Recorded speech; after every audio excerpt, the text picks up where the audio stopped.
Tech & Co, la quotidienne, la start-up. J'accueille Julien Fabre sur le plateau de Tech & Co. Bonsoir Julien. Bonsoir François. Vous êtes le président de Fab One. Voilà. Tout à fait.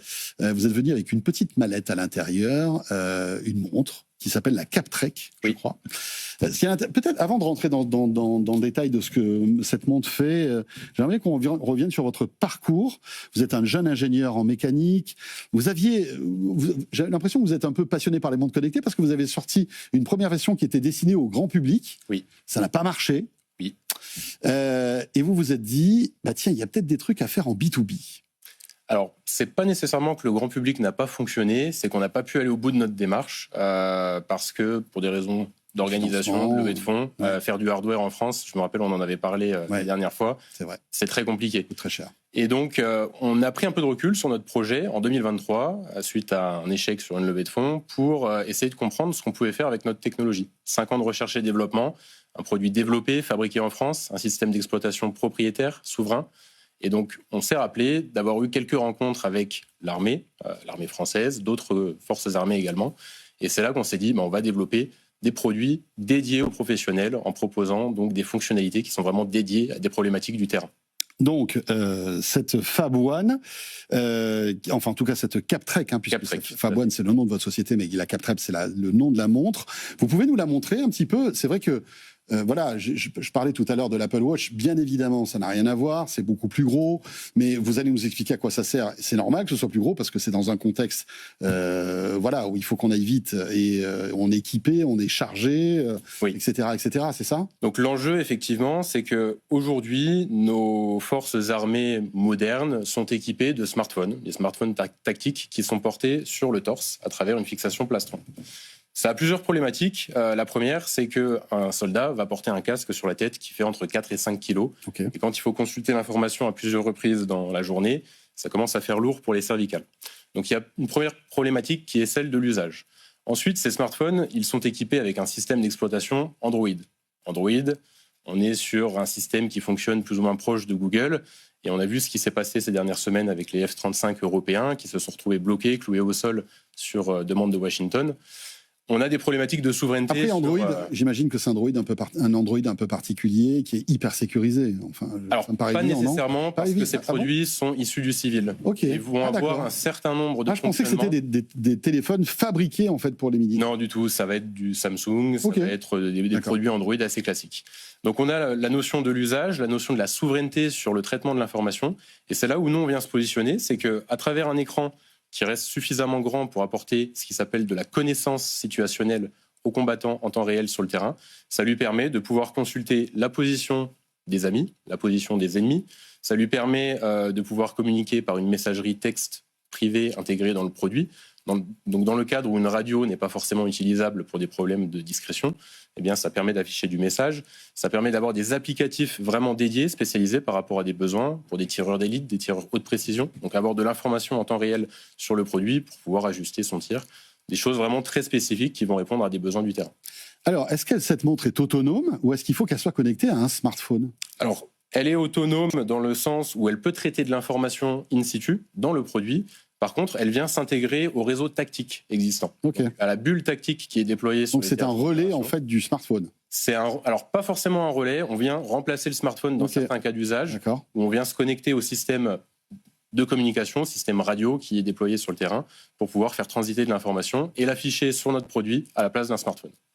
Vous en êtes où aujourd'hui? Parce que c'est hyper intéressant, franchement.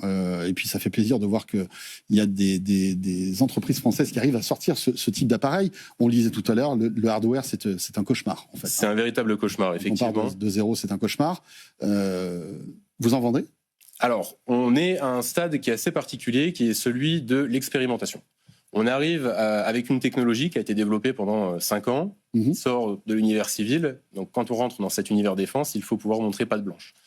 Bien souvent, la facilité pour pouvoir rentrer sur ces marchés, c'est de passer par les forces spéciales. Les forces spéciales qui ont des capacités d'intégrer l'innovation dans leur démarche d'utilisation de produits bien plus fortes que les forces armées conventionnelles. Donc ça, c'est la première étape. Donc aujourd'hui, on échange avec ces forces spéciales, en France, mais aussi dans d'autres pays, pour pouvoir déployer des produits tests, démontrer la fonctionnalité, démontrer le besoin, corriger si nécessaire. Et à terme, notre vision, c'est bien de pouvoir déployer sur toute l'infanterie, on va dire, de toutes les forces armées qui auraient des besoins dans l'usage à travers notre solution. J'imagine que vous avez interrogé les militaires. Il n'y a pas d'alternative à votre montre, c'est-à-dire que vous êtes les seuls à faire ça ? Alors, il existe des alternatives qui sont développées par d'autres pays. Donc là où on va venir se démarquer, nous, c'est à travers le côté souverain européen. Okay, donc en Europe, on a une certaine exclusivité sur ce type de solution. Nos concurrents vont être principalement situés dans les pays du Moyen-Orient. Et c'est là où on vient se distinguer finalement. Ces pays du Moyen-Orient, on a aussi des enjeux qui sont assez complexes en ce moment.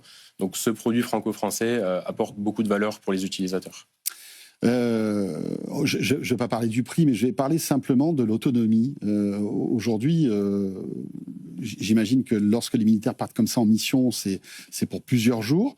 Vous arrivez à concentrer assez d'énergie là-dedans pour que ça puisse justement fonctionner pendant plusieurs jours ? Alors évidemment, l'autonomie, c'est une grosse contrainte.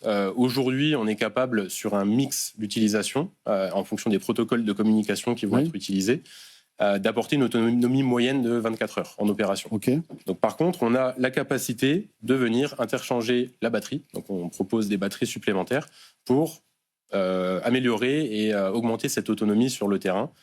Pour l'instant, le mode de changement de la batterie n'est pas forcément très simple parce que ce sont des petites vis avec un petit tournevis. L'idée, in fine, c'est de pouvoir avoir une batterie plug and play qui puisse se changer très rapidement. Oui, parce qu'on peut imaginer qu'en situation d'urgence, sortir le tournevis pour changer la batterie, c'est pas l'idéal. Ça n'est pas l'idéal, effectivement. Vous attendez avec impatience le salon, alors je sais pas comment on le prononce, Sofin ou Sofins ? On peut le prononcer Sofins parce que c'est un acronyme anglais. Sofins qui est le salon des forces spéciales internationales. Qui a lieu du 1er au 3 avril prochain à Bordeaux. Tout à fait. C'est ça ? Vous misez beaucoup sur ce salon ? C'est un salon qui va être très important pour nous parce qu'on a travaillé pendant près d'1 an avec les opérationnels du terrain, des forces spéciales.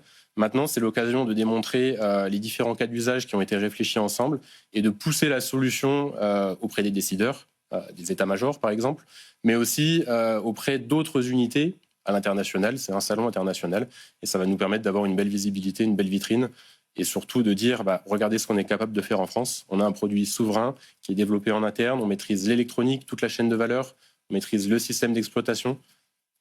Il n'y a plus qu'à partir sur le terrain et développer et déployer. Combien d'années de R&D pour cet appareil ? C'est 5 bonnes années de recherche et développement pour un budget d'un peu plus d'1,5 million en termes d'investissement.